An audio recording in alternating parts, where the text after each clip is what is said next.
Hello, and welcome to the Wild Wild West podcast.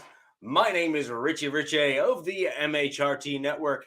Over to my left, for those of you who are joining us for the first time, remembering how to do it the right way like that actually takes a large degree of skill. Oh, I got it. You got it. Oh, good for you. That whole college and university thing paid off.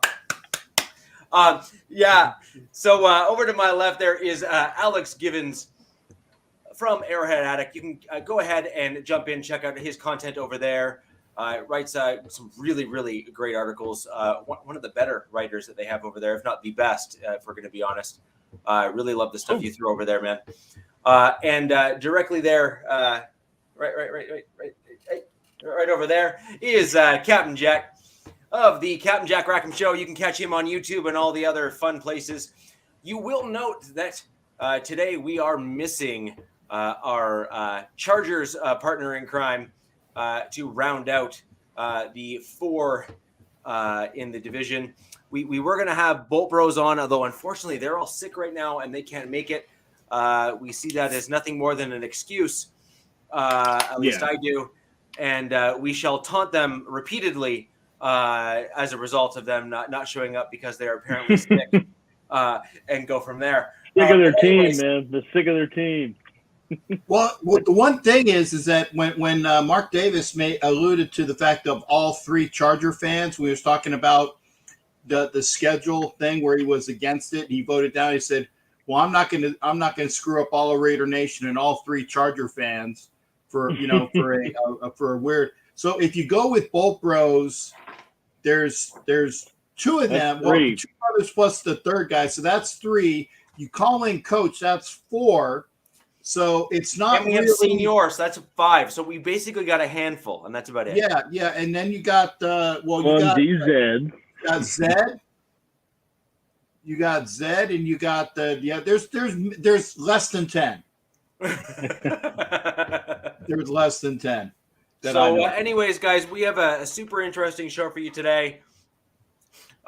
Just given the fact that we don't have the Chargers perspective, we are going to rely heavily on the chat to give us the Chargers perspective. We will bring that up from time to time so that we can go ahead and keep a well-rounded show for you today. However, we're going to be going over a few pretty interesting topics, at least from my perspective, which is AFC West news, and we're also going to go over kind of position battles ahead of minicamps, which for all of us are coming up within the next handful of days at best. And so I would suspect for next show, we're going to have some minicamp news for most of our teams in terms of kind of where we're at, what's going on, and all that fun stuff. So Alex, I'm going to throw over to you. We've kind of covered and hinted at some of the stuff where we've been talking about rookies and where they might fit. Where do you think your Chiefs sit in terms of minicamp battles and certainly positions that you think are really going to get heated, especially when minicamp and these training camps start getting going? Yeah.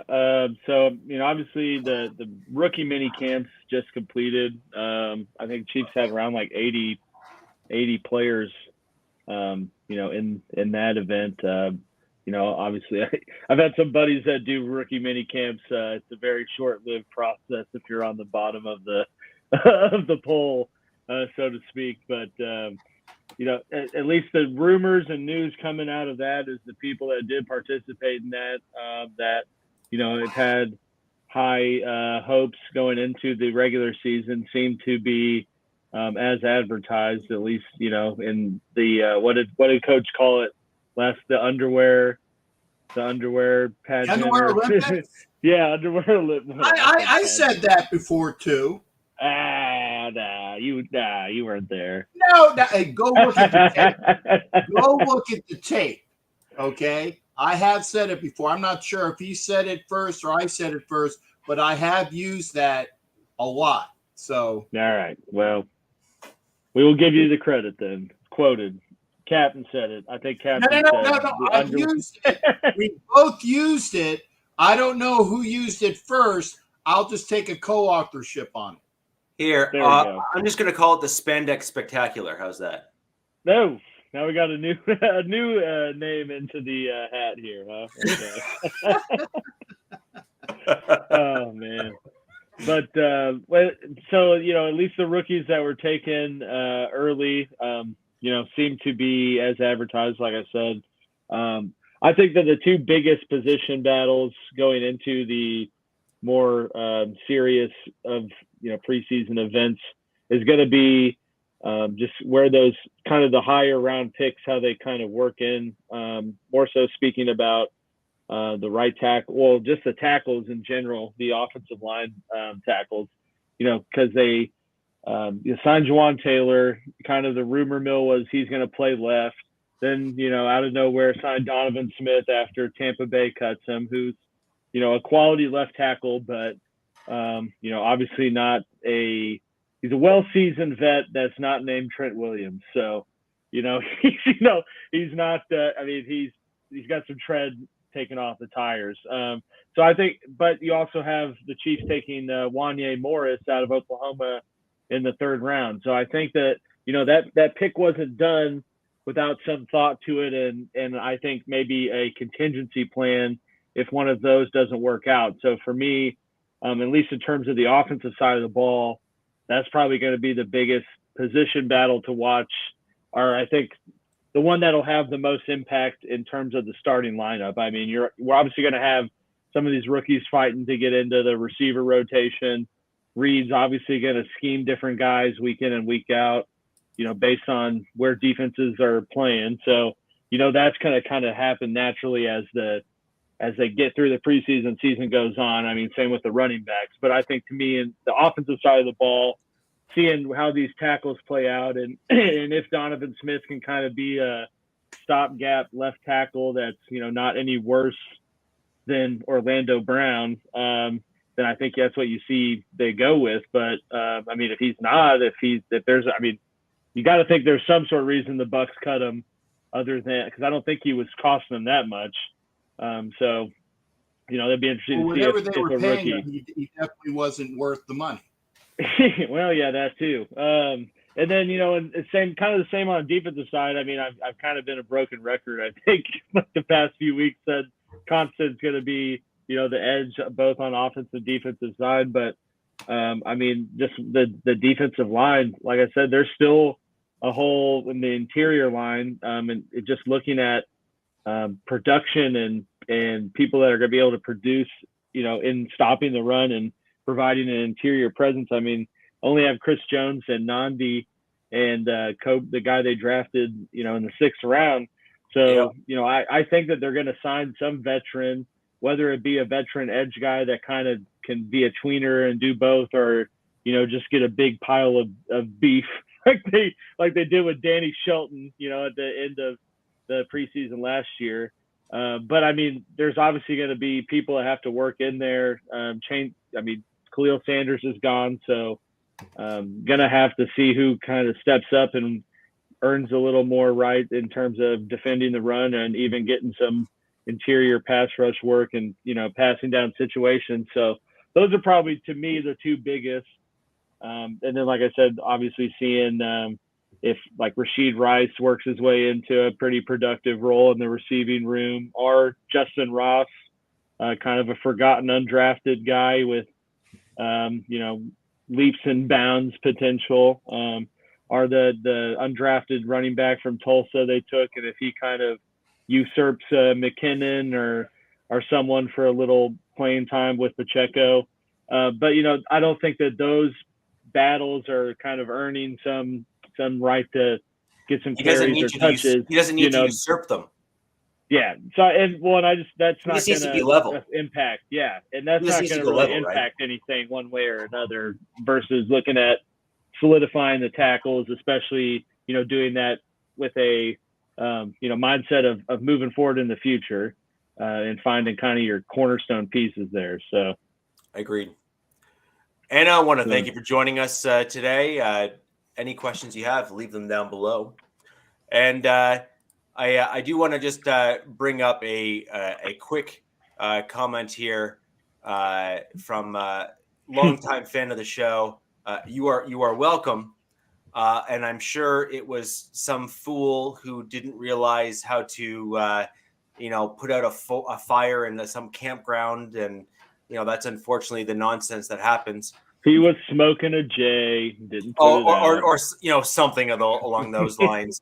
However, thanks however, for having my Phillies game postponed tonight. Yeah. So, I mean, they're going to get smoked anyway. No, they were beating the Tigers. Phillies are pretty good. No, I was going to say pretty bad. There's a pun in there somewhere. Padres, pretty bad. Yeah.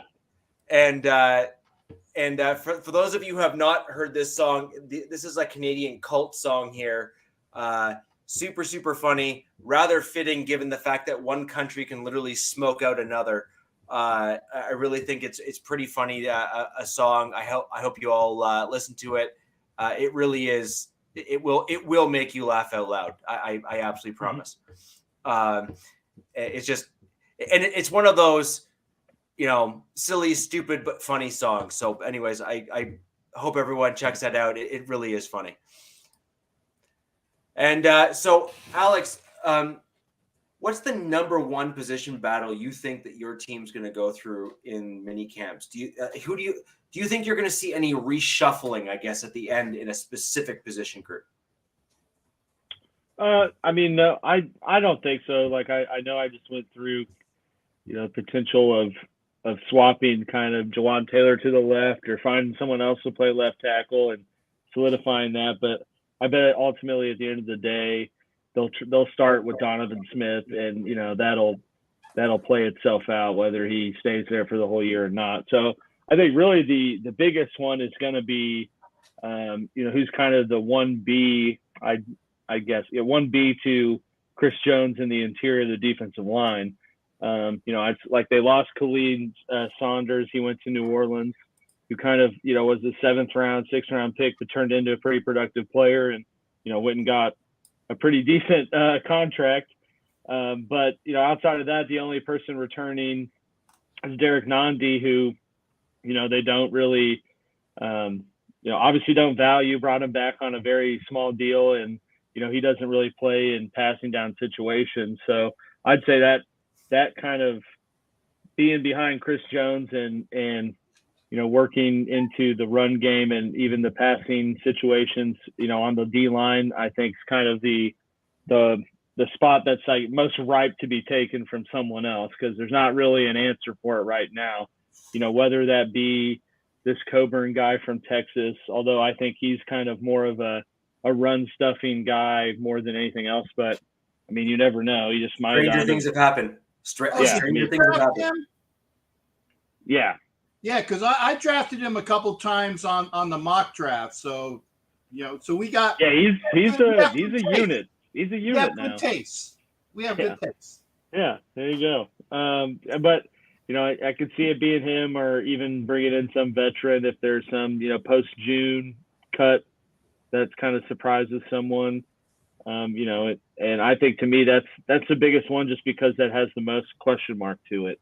I mean, everything else, there's been like, will Trent McDuffie, overtake L'Jarius Sneed to be kind of the guy in terms of the corner? I mean, maybe, but if he doesn't, L'Jarius Sneed's a high quality player, so it's not really like they need to figure that out, going into the season. But they for sure as hell need to figure out who's going to play, the other interior D lineman and who's going to kind of add the extra pressure in the run game and in the pass rush, because they lost Frank Clark, but, brought in an unproven, albeit talented, first round edge presence, and Charles Omenihu, who kind of same thing, is talented, has all the metrics on paper, but I mean, didn't play all that, wasn't a featured player in San Francisco.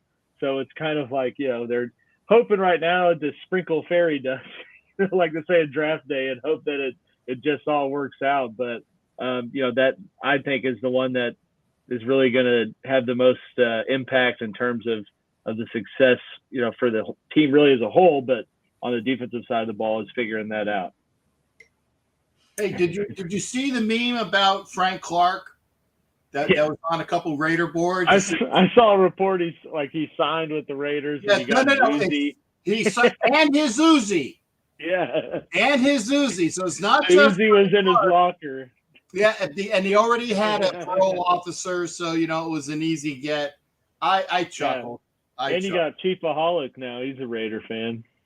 Well, no, Chiefaholic is he's at large. He's at large. Yeah. Nathaniel, we can perhaps bring something like that up maybe later in the show, but I appreciate the question, and we will see what we can. So you're on drugs. Stop it. Chargers 1-16. Yeah. Raiders Broncos 8-8. Yeah. Whoa! Did we not? So we're so bad we don't even get the extra game. No. You guys 8-8-1. They don't even give us the extra game. There you go. Yeah. 8-8-1. We just cut it off. Goodell found different teams to play. Yeah. For that time slot. Yeah. He brought in the Battlehawks. Yeah. They bring our extra game. They play an episode of Heidi.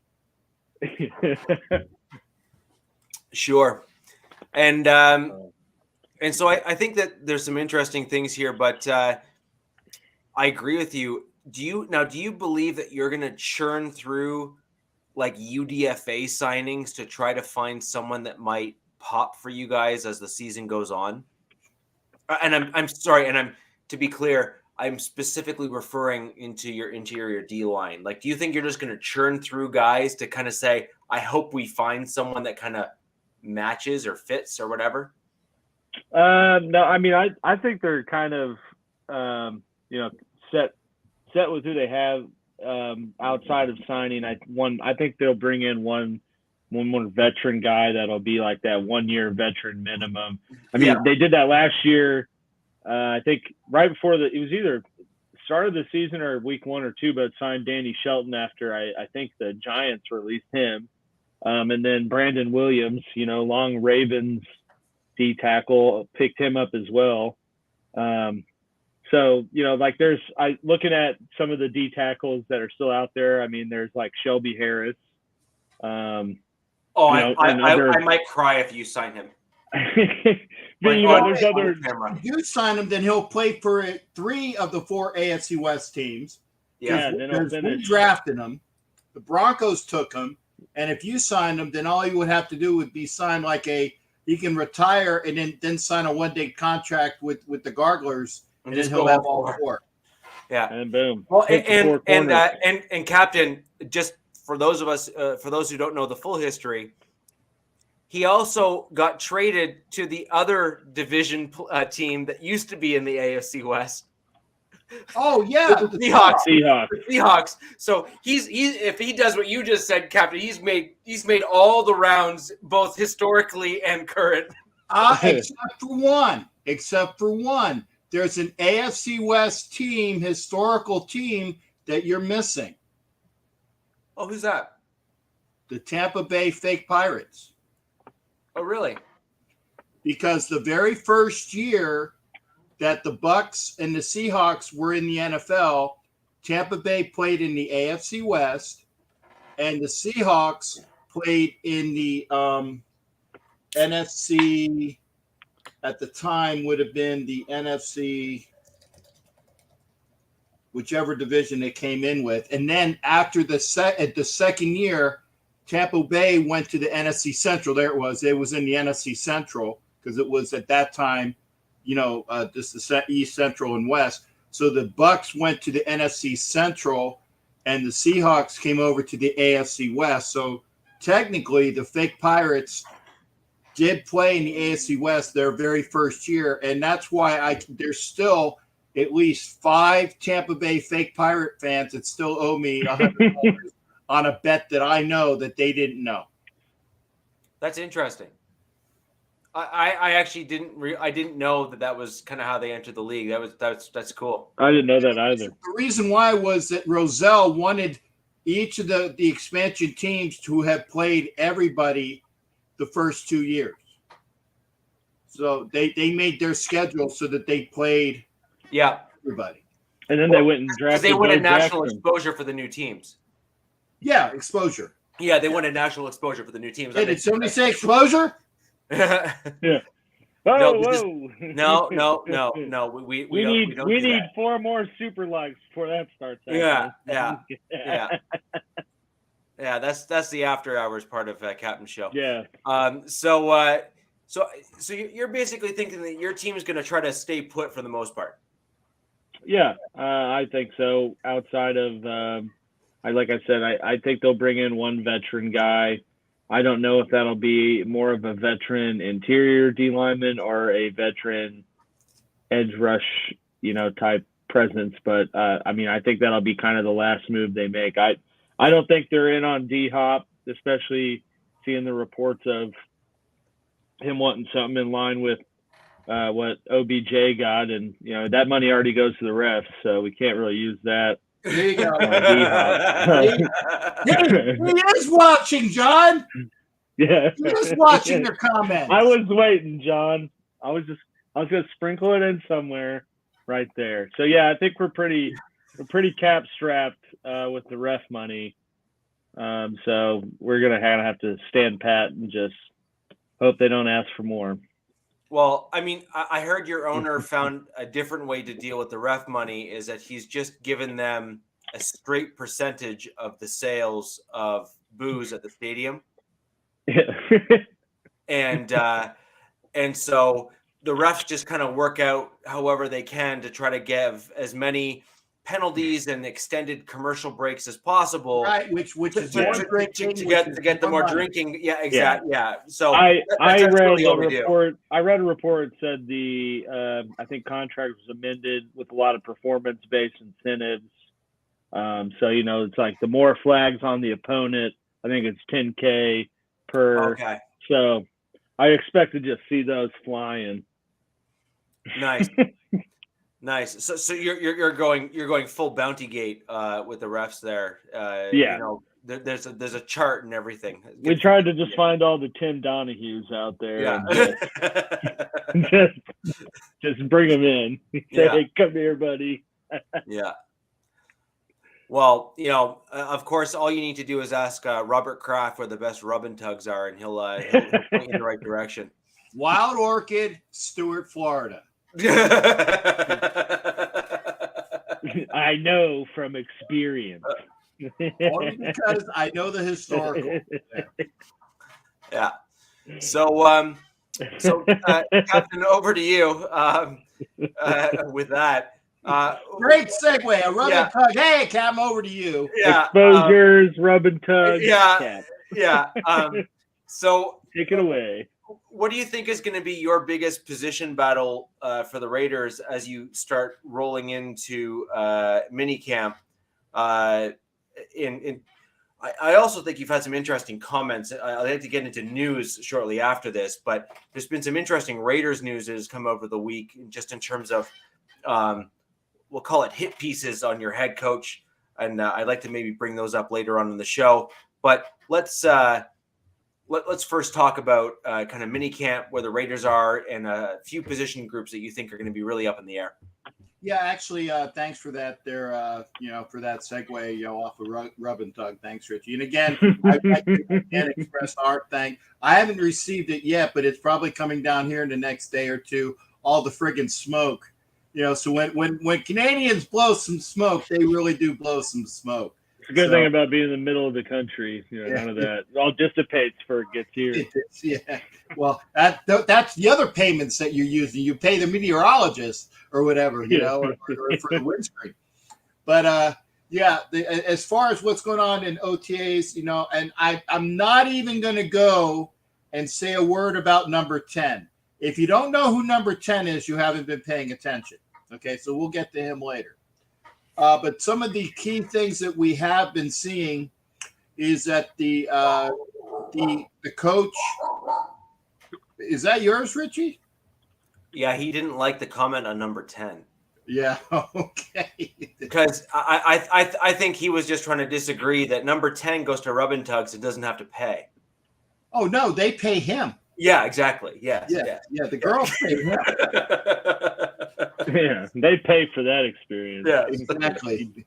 So There is some activity as far as and I'm very happy to say that we are putting our players in good sets. Jacorian Bennett has had a plethora. There's your word for the day, plethora of time workings with the ones at cornerback.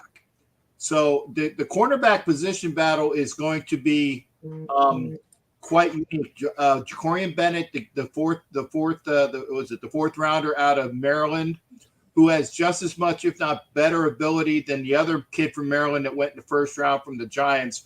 Although you can't talk to Gabe about that. I don't know who Gabe is, the Giants guy. Yeah. But, oh, no, well, if he's just as good, he should have went in the first. And no, it don't work like that. It don't work like that. But anyway, he's playing a boatload of snaps with the ones.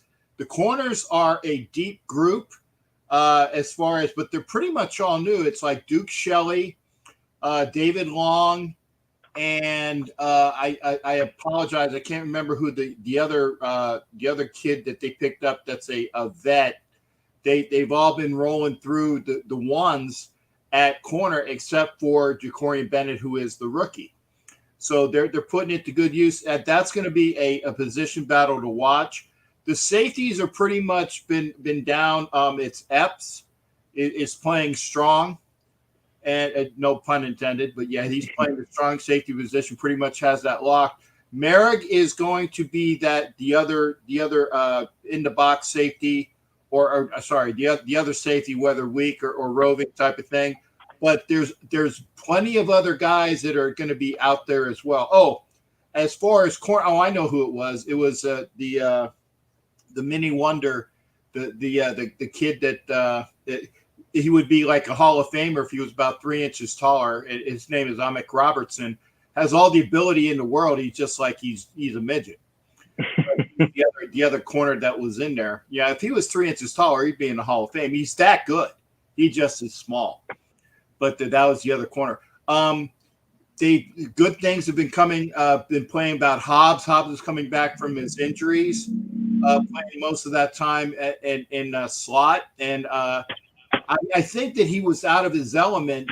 They threw him over on the far side last year because he was one of the better corners that we had at the team. So it was a matter of necessity.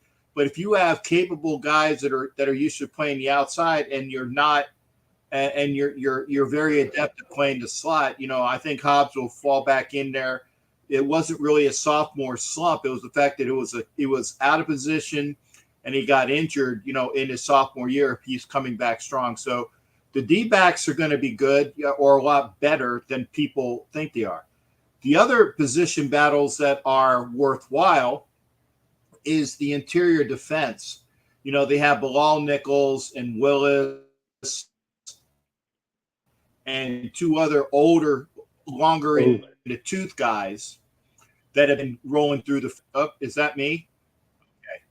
Yeah. Well, I'm sorry. Yeah, I'll get. No, that's not true. That's not true, Jack Canna. Hobbs is not getting the green dot. I'll get to who gets the green dot in a minute, because that's my good thing. Oh, yep. See, he fixed it. But I'll get to it later. But again, the interior D line, the younger kids are not playing first string snaps, but they're going to get a lot of good time in there. Both Farrell and Butler, who were the draft picks out of Tennessee and LSU, are playing a lot better. They got their weight down and they're gotten their capabilities there. So they're not just some fat dumb kids that are playing. Young out of Bama, also with I think his name is Silvestri. The kid that was like the 7th round pick. They've been playing some decent snaps in the middle. But again, coach's favorite player is playing alongside Bilal Nichols and Willis, and that's Jerry Tillery. Yay, the Jerry Tillery fan club, which of course coach is the president of. But they're doing a lot of good things this year. So the defense is going to be diverse. They're going to be more in tune to what Graham wants them to do. So I really see a big upgrade in talent and ability for the defense this year. And again, it's pretty easy because they really kind of sucked last year, so there's really no way to go but up. That they are going to go up incrementally. Incrementally. But yeah, they're going to be a lot better.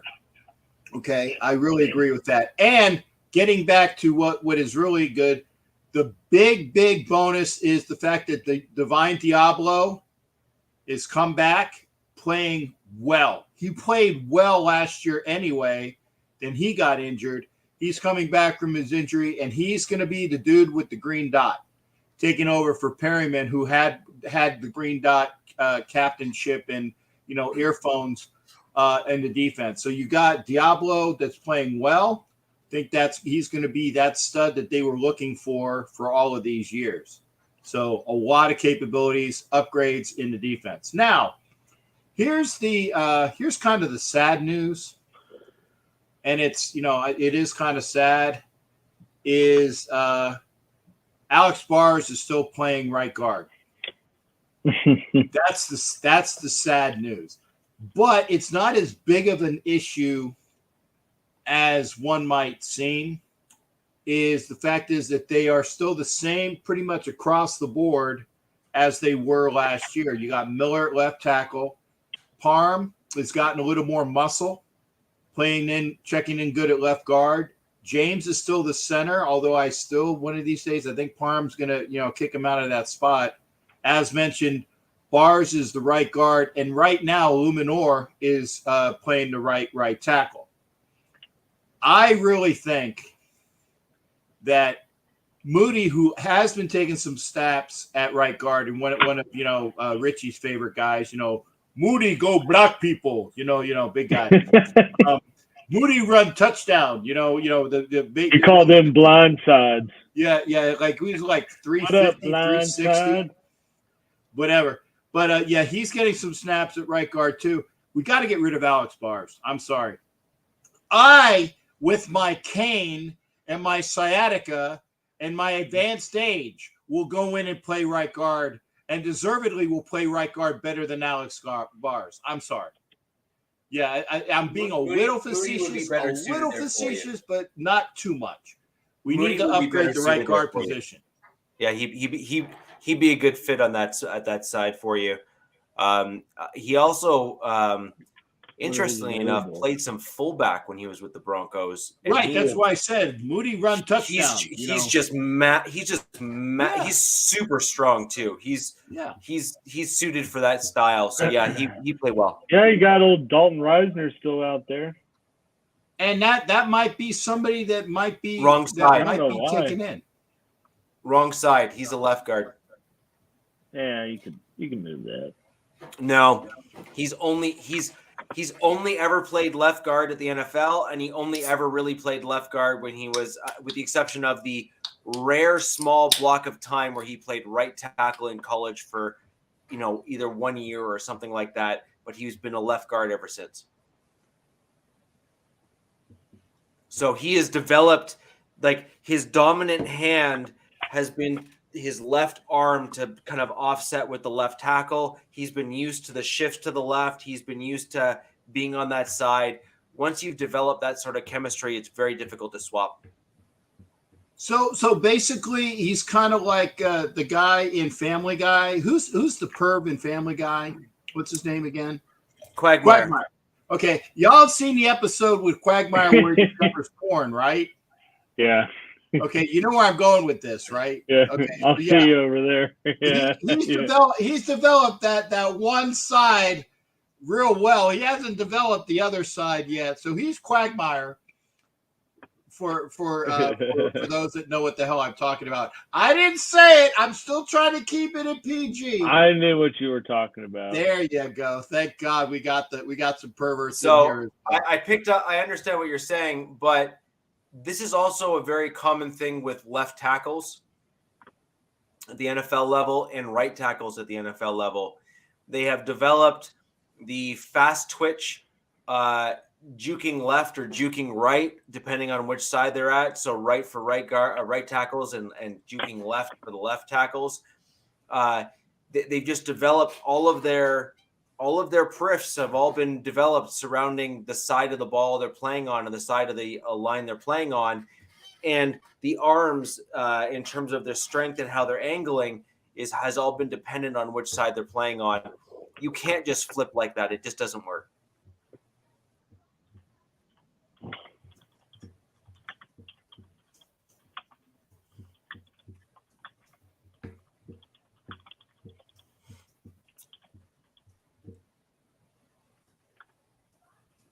I put this Interesting in the thing. Yeah. He was the guy that had us going 0-10, and then winning 3 games. Interesting. Well, that might be kind of what they want, though, right? Maybe tank for Caleb Williams or. Yeah, don't say that, or Jack Kenna will have a hard on for like the next couple days. That's why I said that. For our loyal viewer, Jack. Oh, okay. So you were playing right to him, Yeah, so at least there you go, once a Jack. week, There's he your wants to Woody know. material. Yeah.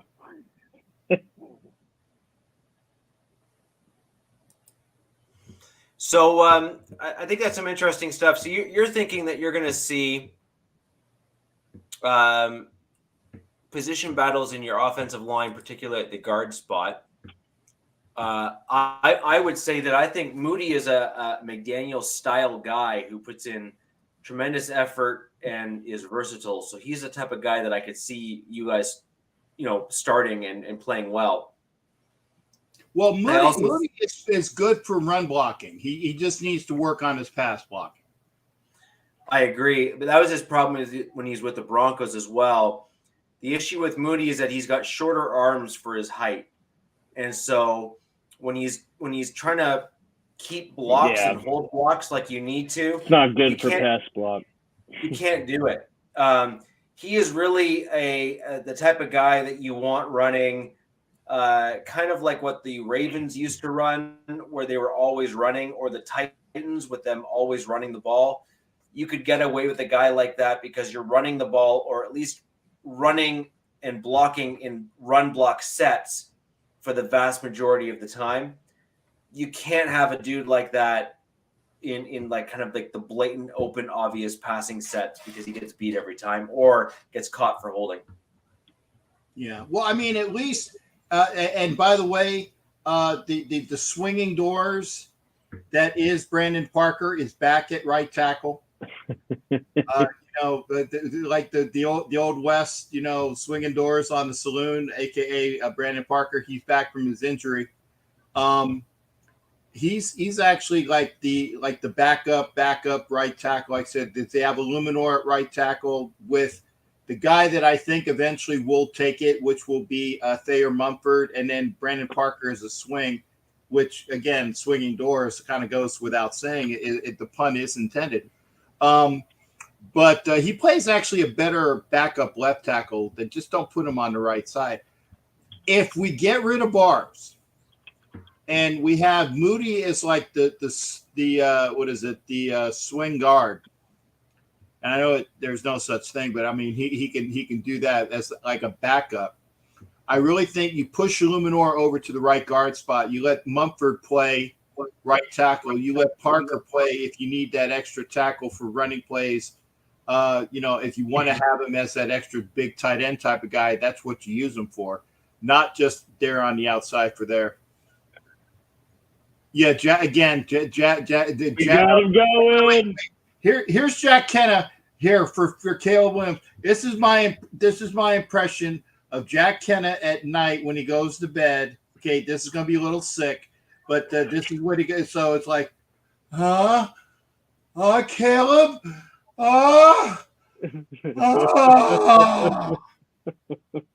And there you have it. There's probably some highlights playing or something. There kind of has to be. Yeah. Well, I don't have it in front of me. I was doing it all from memory. Oh, I know. Oh, and Tom's here. Good. Yeah, good to see you there, Tom. And thanks for making sure that this was a valid broadcast last week when Florida decided for me not to have any power. Sponsored by KY. Sponsored by KY. Somewhere here. Yep. We got more. Well, no, I have the same one. You. Looks a little lower. No, it's not lower. It's the same friggin' play.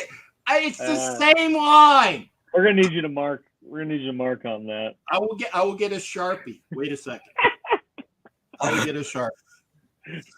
You have to do a KY check. Somewhere in here, I got a Sharpie. Wait a second. Okay. So I'll cover off the Broncos real quick. I think one of the most interesting position battles for the Broncos is going to be wide receiver. Yeah. I mean, I'm genuinely unsure of what the bottom half of what our roster is going to do. Well, and I think bringing Mims in obviously adds more to the fold, right? And like we talked about, I think with that last show, someone's got to get the crap into the stick. Yeah, there's just too many, and to kind of go back into tying into the last part of the show here, which is we keep cutting running backs and then bringing in more wide receivers. I just don't understand. That's the Sean Payton, man. He wants the quick little bubbles to run the ball, Yeah. So, anyways, when I look at the wide receivers position, I just think that it's, stacked. We have the tall, big, fast. We have the possession. We have the shifty slot. We have the traditional return guy. Like, we basically have covered, the entire array within the wide receiver position that we have on our roster right now. And it's going to be fascinating to see who stands out. And I think you don't know what you don't know. And right now we don't know what Peyton has learned in his year away from the NFL and where, if he's going to evolve or if he's going to just kind of implement a little bit more of the same. And we just don't I think that's a fair kind of state of affairs there. We just don't know. And so we need to kind of see what he's learned from his time away and what he wants to do going forward. I also wonder if Peyton is going to factor in what has traditionally worked for the Broncos into his offense, because of the fact that we play at altitude that he never had the benefit of doing when he was with the Saints, where running the ball can really wear down your opponent because they're forced to kind of block and all that kind of stuff. That's why the Broncos typically have had a very good run game, is because they've always been able to do a good job at having trained at altitude, but then wearing down their opponents when at altitude. And I think that's a big deal, something that is overlooked by many. The other one that I think is going to be Saints played at altitude, sea level. Pardon me? Yes. Yeah. Yeah. Flooded. Or below sea level, depending where you are. Yeah, technically it was below sea level. Below sea level, yeah. Yeah. The other thing that I think is going to be super interesting is going to be the center position, which I truly believe is 100% up in the air. I think you could have Cushenberry getting kicked out, and even cut maybe mid-camp if they see one of the other guys step up. Because I think that they're going to want to get as many reps for the other guys if he's not looking good. And I'm going to pull this comment up because this is I'm big on offensive line. I was looking at that. This really fits into kind of my thing. It's no secret that I'm a trenches guy. So our guards, Ben Powers while he doesn't fully fit our scheme, I think will eventually mesh into what we're trying to do. And so there's that. And then our right guard, Quinn, I believe does fit what we're trying to do, but he needs to get better at pass blocking. Miners is better than Moody was, but only by a little bit. Miners has struggled a fair amount with run blocking, but he has improved year over year. So I think we're okay. Now, if you're talking about who comes in after them, I think you're forgetting about Quinn Bailey, who can also backstop at the tackle position when needed. He is not I don't want to call him underrated, but he's certainly a guy that a lot of Broncos fans forget because he can play both guard and tackle, which is rare. And I'm not saying he's great at either, because there's a reason why he's a backup at all of them. But to have a guy that's that versatile is pretty valuable, and he wants to always come back. So I'm for it. There's a few other guys that may step up, but we need to wait and see what they look like in preseason and through camp. What will be very telling, though, is where the depth chart comes in just before preseason. I think Peyton is a no-nonsense coach, and I think that you're going to see some surprises. I think he's going to look at some guys and say, you're elevated to a starter, don't lose it. So I think that'll be super interesting. On the defensive side of the ball, this might surprise a lot of Broncos fans. I am absolutely fascinated with the interior or the inside linebacker position. I think that we have Drew Sanders and Seth Benson. Seth Benson is a college free agent who has turned heads apparently throughout the entire process. Frankly, surprising he wasn't actually drafted. And Drew Sanders, we obviously drafted in the third round there. And I think Sanders is obviously going to make the team. But the question then becomes is, where does Jewel, Singleton, Jonas Griffith, and Justin Stranad sit? I think Stranad's gone as just by a sheer numbers piece. Mm-hmm. But that is a really interesting depth in that room there. And on top of that, if I'm going to throw another name into the mix, is JL Skinner. He's a guy that, while he is technically at the safety position, is certainly proportioned to perhaps be a legit inside backer playing that cover role that you want to see at the NFL level. So it'll be really, really interesting to see kind of what that inside backer room looks like for the Denver Broncos. In addition to the fact that we're talking about guys transitioning to the NFL and overtaking starters, and we're talking about other guys that are potentially transitioning both positions and schemes coming to the NFL, which I think is absolutely a fascinating watch for NFL fans. And I mean, we have a bunch of other stuff, but Arms of the Angel. Yeah, remember 2 weeks ago, we had the Sarah Mac conversation. Is that an angel? Yeah, no, but it's living in ecstasy.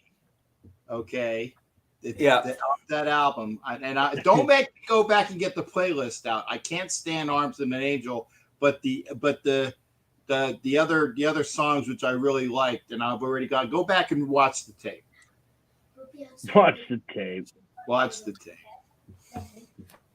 So I'm looking at a running back room just with regards to the whole McLaughlin comment, and the Broncos keep cutting guys, which is going to make our running back battle when it comes to, the preseason and the other things rather underwhelming. I was actually thinking that Jacques might be an interesting guy. He's that unusually sized running back who was like 6'3" and 245.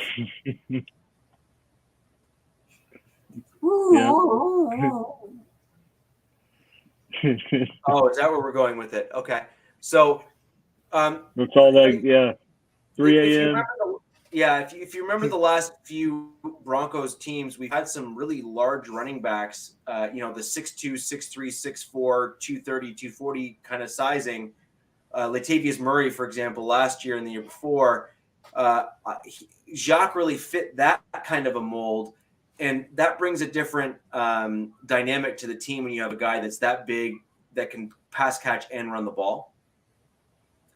And then we have Javonte Williams, who is coming off of an injury, who they're claiming is looking really good, but he hasn't been without a brace, and he's not walking fully on his own. So isn't that the guy that got hurt in our game? Yeah. I remember. He got pretty hurt.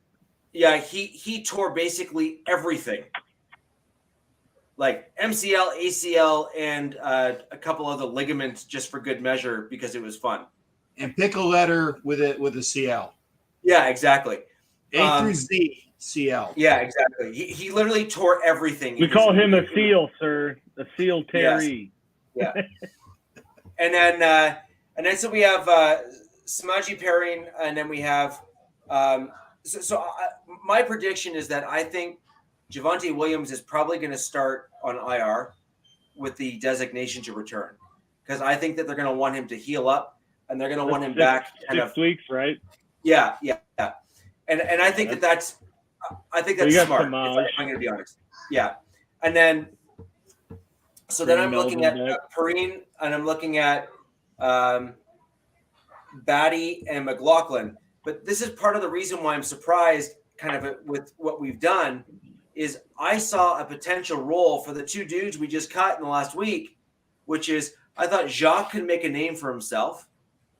And then I also thought that Demaria Crockett could come back after his injury and make a name for himself. And we cut them both. You got Batty, though. Batty was looking good last year, though. He's a Mizzou guy. Same with Crockett. Yeah. So maybe Batty fills that role and kind of does the thing. But at the end of the day, I think it's going to be a really interesting running back group. And I do wonder, part of me is truly wondering if we're targeting somebody to try to fill that room, because you don't just cut three dudes from a room when you need guys, you need bodies for camp, especially at a high contact position or high collision position like a running back. Hey, I'm just saying, old Zeke and Leonard Fournette are still out there. Yeah, I could see. I could see a couple different things. I could see Zeke as a potential option because he does both pass, catch, and run. Yeah. So I could see that as an option. And then there's been a whole lot of chirping surrounding Cook being traded for by the Broncos. Oh, Dalvin? Yeah. Well, that'd be pretty tight. Biggie Bronco, I haven't seen you in forever. Have a good one. This is love to see you back at the show. If you have any questions, my man, leave it down below and we'll cover it off. But I think it's just the Broncos are in very similar positions to the rest of the AFC West. We have a few key positions that we think are going to churn through. I don't disagree. I think Zeke's washed. I mean, obviously. No. My point is I agree with that as a statement. I think that's absolutely correct. But I hope he saves some of that money. Yeah, probably not. The question is, though, is he better than, say, Batty and McLaughlin? I'd say What's so. this guy's name? Fatty? Batty. B-A-D-I-E. Because I haven't, because I always think of this. I was hearing Fatty, fatty. I'm like, stop with the fat jokes. Okay. What's the problem, fatty? You heard. But couldn't hit the hole. Yeah. throw some was it throw some sugar or is it flour? Yeah, throw some flour on it. You'll and never mind. So I actually think that all of our teams are in very similar spots. We have a few question marks across the offensive line. I think we have a few position battles on the defensive side at various spots. And it's a matter of who wins out and why. Thanks, Avatar. And I also think that some of those position battles will ultimately determine our seasons. Yeah. If we're going to be honest, when you have, kind of battles and things, the question is who wins? Were they the actual best player, or was there some kind of, inside baseball kind of going on? And I think that whoever wins, as long as it's the right player, will determine which one of at least the three teams. So the Broncos, the Raiders, and the Chargers, whoever wins those position battles, I think that'll determine kind of who wins the games to kind of battle the Chiefs to try to overtake first in the division. We're talking key spots. Can you protect your quarterback? Can you get after the quarterback? Alex, kind of to your point, can your new guys at the edge rush and interior rush positions, can they step up? Can your quarterback come on the field? Yeah, can he limp onto the field and actually manage to throw a football? Like, who knows, right? Can your quarterback throw more touchdowns than bathrooms in his house? The list goes on. These are all valid questions. I didn't hear the quarterback throw more TDs than what? Than bathrooms in his house. Russell. So there was a dude last year made it. Yeah, that's right. What do you have like he made it like. Yeah, but the guy made, because Russell Wilson has 12 bathrooms in his house. So he made this TikTok, obviously assuming he'd be done tracking it by, week 3 or 4. And he went into, week 13. Just bad. Yeah, it was pretty funny. It was pretty funny. But anyways, guys, let's go through some quick news around the division. I will quickly finish off the Broncos and then move on to the other guys. The Broncos cut 3 running backs and brought in yet another wide receiver for good measure. So I thought that was pretty interesting. We already covered off the fact that we moved on from our long-term and last remaining Super Bowl 50 kicker, which was last week, not this past week, but the week before. For those of you who are Broncos fans and didn't catch that, Brandon McManus has been cut, and we have signed a new kicker. So we'll see where that kind of gets us. McManus see if was that makes signed sense. immediately by the team that The Jaguars. That beat the Garglers. They're one person away. Yeah. They're one person away. Yeah, and it'll be very, very interesting to see if McManus continues some of the challenges he's had in the last couple of years, or if changing teams kind of rejuvenates him. He started to see a bit of a decline in some of his percentages the last couple of years. So then the question is, will a new team and new scenery, etc. Certainly, state tax in Florida is much more appealing down there. So good on you. Yeah. I live here. Yeah, good on you, my man. And so, I think that was the right decision when it comes to your contract. But we'll wait and see in terms of how he does and if he kind of overcomes his last challenges, the last couple of years.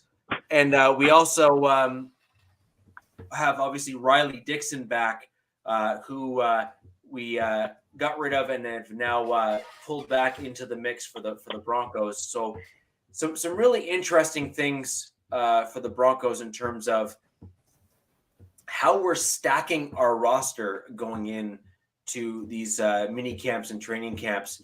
Very wide receiver heavy. We seem to be a little light in key positions on the line, and we'll see where we go from there.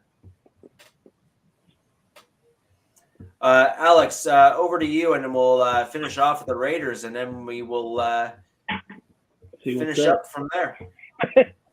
First, I'll answer Jack's question because I think he asked 3 times. Thank you. I was going to say, I was getting there. Question. Hey, I don't like to be known as the one that just interjects in. You know, I try to find a break and get my part in there. But yeah, Jack. I would say, I think Caleb Williams is probably the best quarterback prospect to be coming into a draft, the most solidified one probably since Andrew Luck, who I think, doesn't have that, one thing that's exceptional, but this. And I mean, everyone wants to compare every good college QB to Mahomes now, or like, Mahomes level arm strength, things like that. But I mean, from watching Caleb Williams, I think that he has the same, instinctual type traits to, move the ball in unorthodox ways. I just don't know if that will transition completely to the NFL or not. But I think that looking at the QBs, that have been taken in the top 5 in the past few years, he certainly blows them all out of the water. So, wow.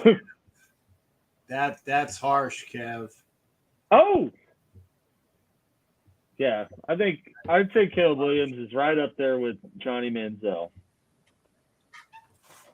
But that's a joke.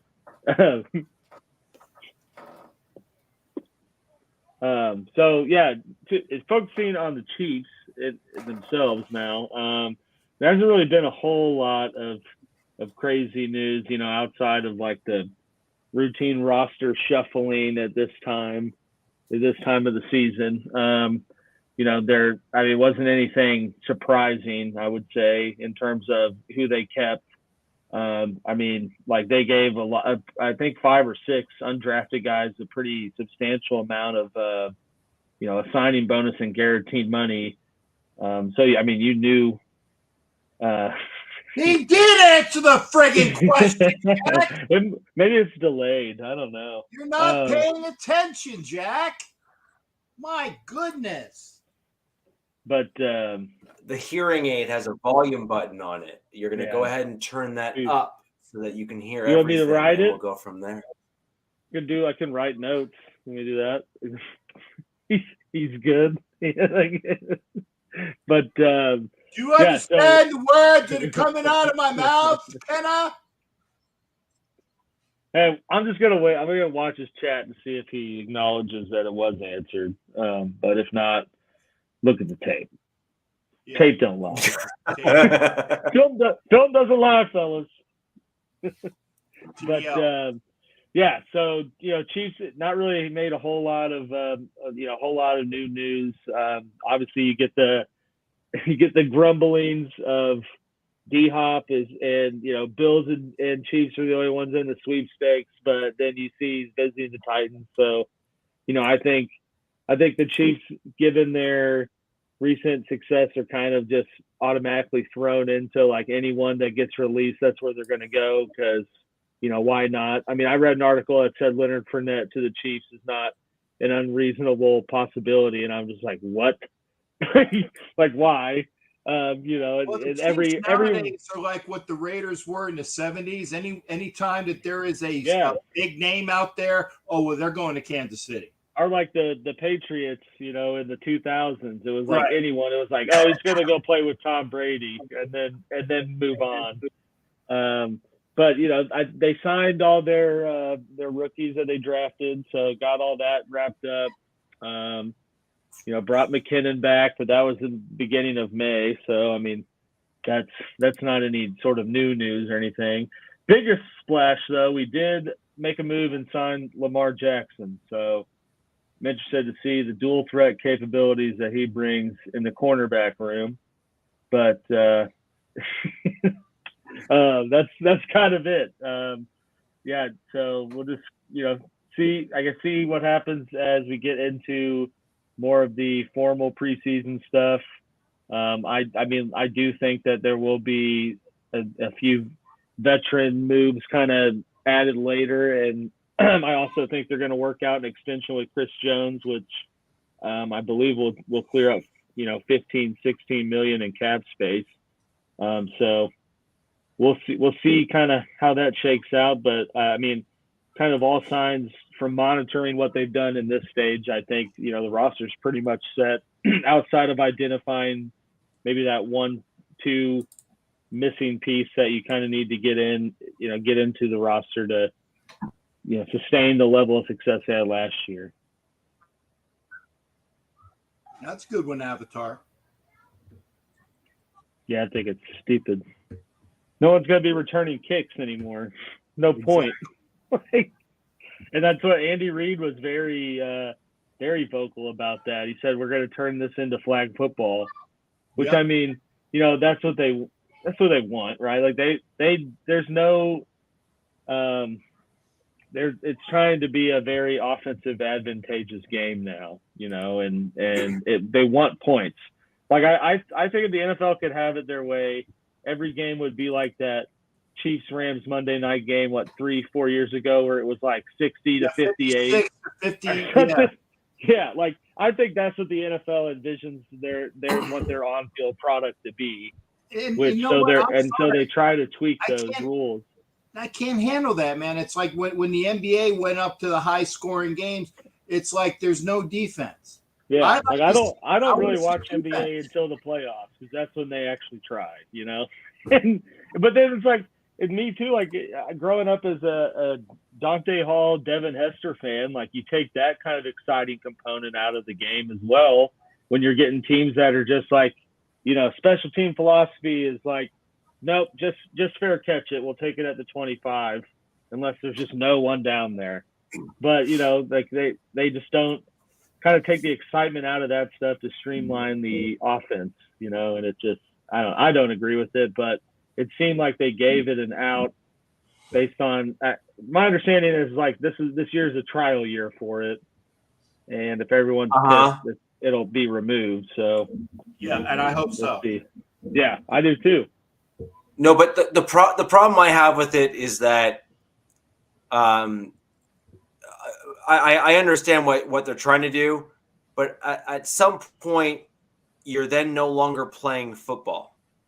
Yeah, you're just playing their version of it. You're playing a bastardized version of the game, and I mean, my whole thing is, I had no problem with some dude getting clocked over the middle of the field. I didn't. Yeah.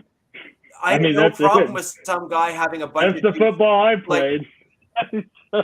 Yeah, like I had no problem with that. You signed up for it. You sign up for the risk. You get paid, a fair amount of money. Right. And you're getting paid. Assumption of risk. Assumption of the risk. There has to be risk. That's exactly it. Yeah. I always think of the replacements and stuff like this when the player at the beginning's like bitching about. It's like, do you know how much insurance costs on a Ferrari? Like, I need more money. Well, but that's the thing. So, like, we had a guy named Andy Janovich who was a fullback for the Broncos, and he had a reputation for actually cracking helmets. Like, he would break helmets in practice. Like, that was his thing. He was that kind of guy. And people didn't know much of him. But one of the things he said was, like, that he was asked, in the last year of his contract, like, why do you still come to practice in, like, an old pickup? And he goes, because I'm not naive. I'm a fullback, and I'm going to have a short career. I'm going to have a short career. So I might not even have a position. Yeah. Yeah. I'm saving everything. Right. Yeah. And I'm like, okay, like that's that the guy's role smart model. about it. Exactly. That's who you should be. Like, that you have a short career. You need to condense your money. You need to invest that money so that it lasts you. And then you can maybe go off and have a secondary career, or maybe be an investor and leverage what you went to college for, or do whatever. But at the end of the day, like, I'm sorry, you're getting paid a lot more money than the average American is or Canadian is. You don't get any sympathy. No. And in all reality, if you get one NFL contract, you should be set for life. If not the people below you, if you're financially smart with it. Yeah. So like, the people that complain and end up, worse off than when they went in, that's their own doing and not being conscious of what they're doing. So like, because you see like for every story like that, you see 10 of someone who blew through all their whole signing bonus in a week because they're like, well, I'm just going to get more, and then an injury happens or something, or it doesn't work out, and then they don't get more. I mean, there's a kid from Springfield. He was the #1 football recruit in the nation in 2012. And, he went to Mizzou and ended up getting kicked out and went to Oklahoma for 1 year, didn't play, but was on Oklahoma's team and got drafted second round. So this year the Raiders took Amari Cooper. But if he would have been taken there if he didn't have like problems in college. But I've seen him. Like I saw him in town blowing his money just everywhere. And, he was in the league, I think, for 2 years. And, I don't even know what he's doing now, but he sure doesn't have his money now. So it's like, well, I mean, he thought all he had to do. She's going to take care of it. Yeah, but I mean, he thought, and I'm sure a lot of them think like, all I got to do is get there, and then once I get there, like I'll prove myself and I'm fine. And it's because I mean, he was 6'6", 220, and ran a 4.3 40 and played receiver. Like he was basically Megatron. So like, he had the size and athletic ability to be around for a while, but he just like didn't. He thought it would just come to him, and that just didn't happen. And I mean, there's countless stories like that. Yep. And that's 100% correct. It's guys not using their head when they get to the league that just think, I have always been that good, and so therefore I don't need to put the extra in. And as a result, they don't make it because you are going up against literally every single best guy that has ever come through every single college and high school ever. Yeah. Anywhere. And moreover, you're also going against guys that are being headhunted and recruited from overseas in all over Europe and all of these other places as well, because the NFL 100% wants to always put the best product on the field as best they can, and they don't care where you come from. Yeah, I was trying to look how much. Captain, over to you. Any news on the Broncos? The Broncos are still in the AFC West. The Raiders. Oh, okay. Well, I was answering your question now. Yeah, sorry, the Raiders. That's it. Here we go. I think the big news, and granted, I wasn't here last week, so I have to try to catch up. It's still like this. What is it? The guys that say the sky is falling, the sky is falling. What do you call those folks again? There's a character from whoever that character was. The boy who cried wolf. No, it's not the guy who cried wolf. There's a guy. The sky is falling. The sky is falling. That whatever that Chicken character. Little. Thank you. Chicken Little. Yeah. Chicken Little. Yeah, everybody was chicken littling about. Thank you, Anna. See, Anna, I appreciate it, honey. Anna and Richie. The news came out, and DZ, I'm sorry, I didn't see it as well. I looked over. The point of the matter is, and it still was, oh my God, the world sucks and we're in it. And again, and I'm talking about number 10s. I alluded to it earlier. I said we would talk about it later in the show. Is that the surgery? And I will say allegedly because I don't know. There's no certainty to anything. But the surgery that Jimmy G had is expected to be just fine. Just fine. And as I said before, if Jimmy G is healthy, he was the best quarterback available at the time we picked him up. And the fact that he wasn't, the Raiders were smart and made sure that contract had the G clause. It was addendum G to make sure that they were protected financially. Yeah, it really was. It was addendum. No, that's just funny. It really was. It was addendum G, and they were protected financially. If all goes as planned, he will come in. Thank you, and Anna's taking she's taking my thunder. The new city is recovering better than expected. So if all goes as well and all goes as planned, Jimmy G will be your starting quarterback for the Raiders. The operative word is how long he will be there and if he remains upright. That's the thing that we don't know about. So let's play a little bit of the sky's not falling, but there's a big gust of smoke from Canada that's blowing into your neighborhood in the Northeast. Okay, we'll keep it with current events.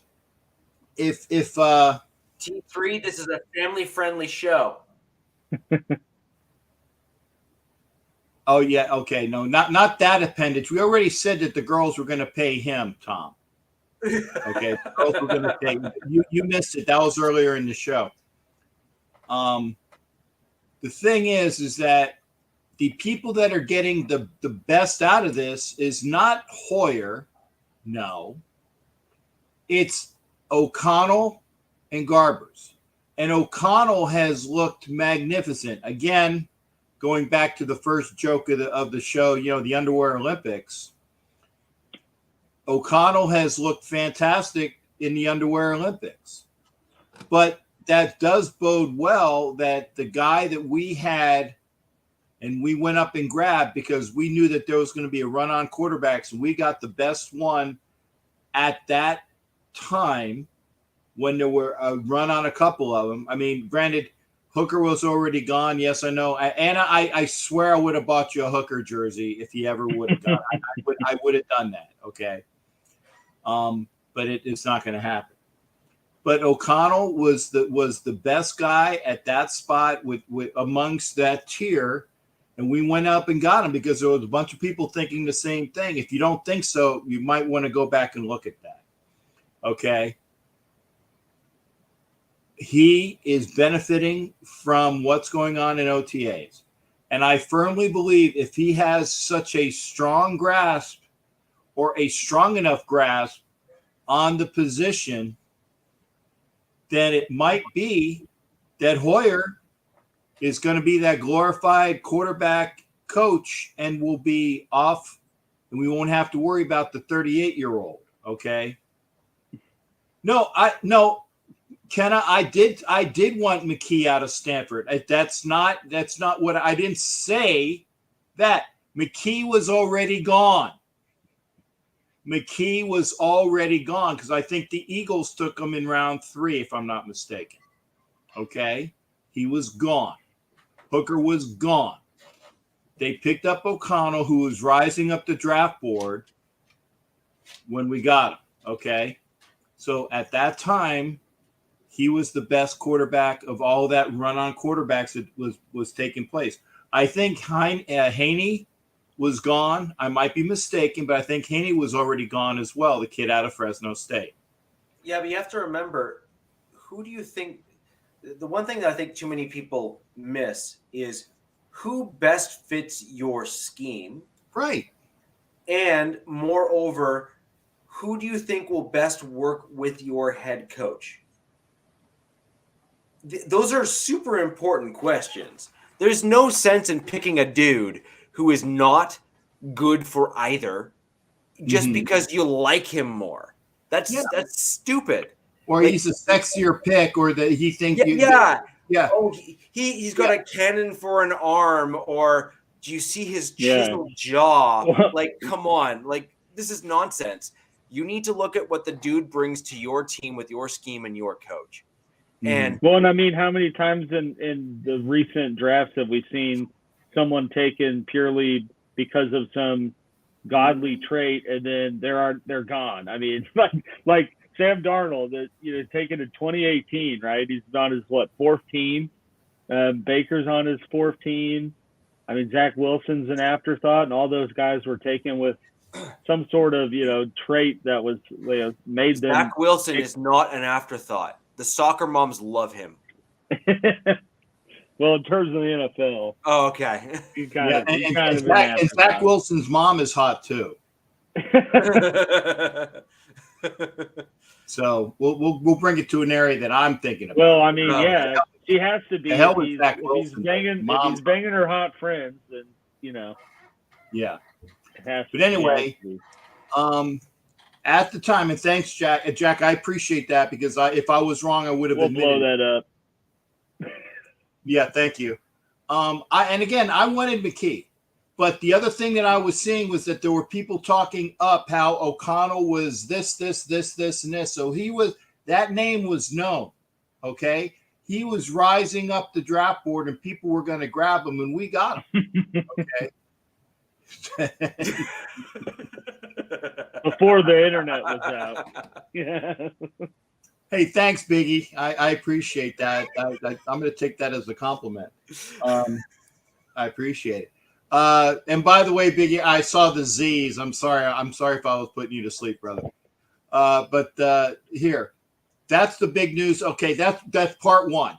Okay, that's part one of the big news I wanted to talk about. Part two is this: Chandler Jones. Okay, yeah, the guy that was on a milk carton for the majority of the season last year. Did you find him? We did find him. Okay, he in the offseason was nursing an injury, so he did something, and this is important as well. He said that he made sure he did well with his injury. He nursed it back. He didn't hit the weight room like he had in the past, so he's actually a little light in the ass right now. Okay.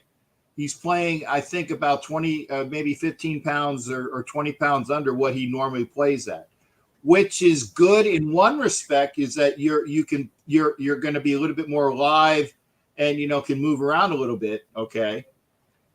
But you do need some more ass. And I think I can attest to men anyway. We all need a little more ass. Okay. That's for sure. At least what I'm looking at. So I think that he is going to get a little bit bigger, but he did do the positive things about he got the injury away from him in that he's rehabbed it well. Now he just needs to put on the weight. He needs to put on the muscle, and he's going to do that. And as Ed just said, if he's not comeback player of the year, I think he will at least be a candidate. I think he will be put up for that.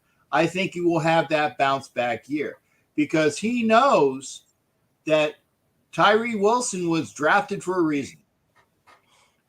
He knows he's drafted for it, and this might be the last hurrah of that contract because, again, it gets a little bit easier to cut Chandler Jones in 24.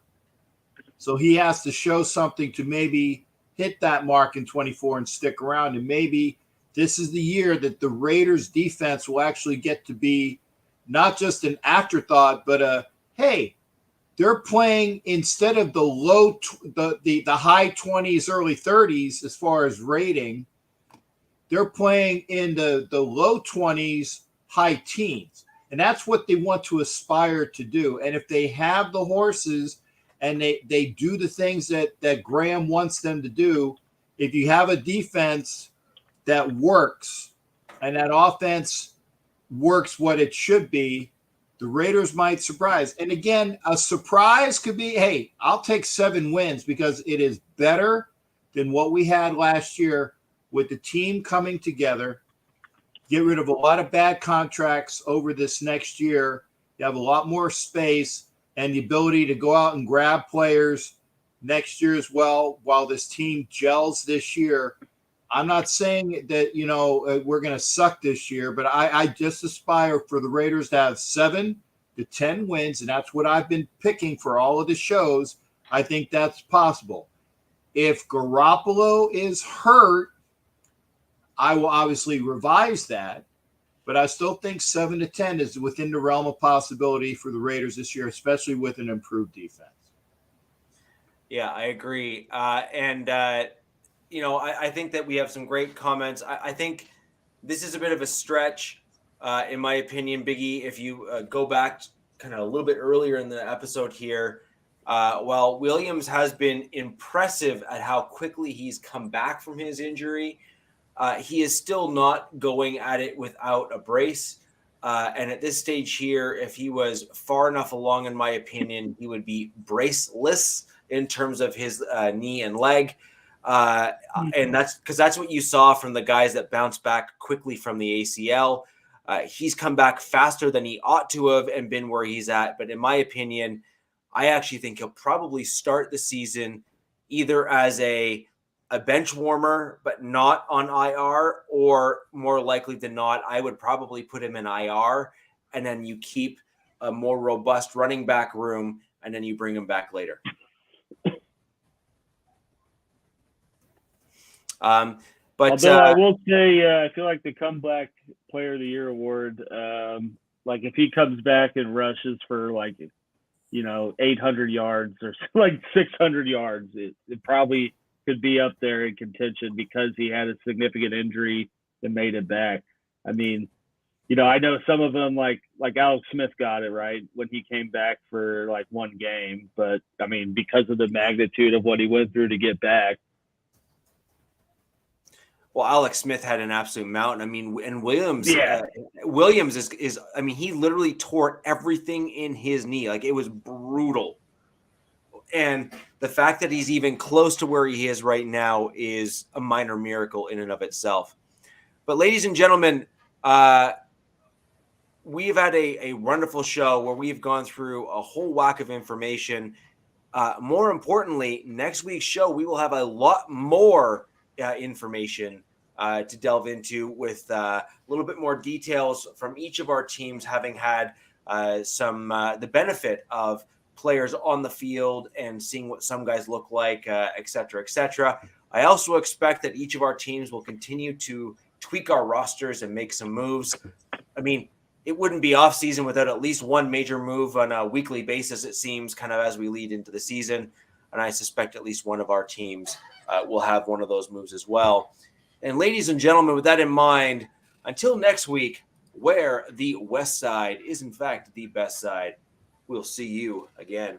Peace. Yeah! You can still go. Even when you feel slow, you can still go. Even when there's no hope, you can still go. I never answer to no, man, I still go. Go, go.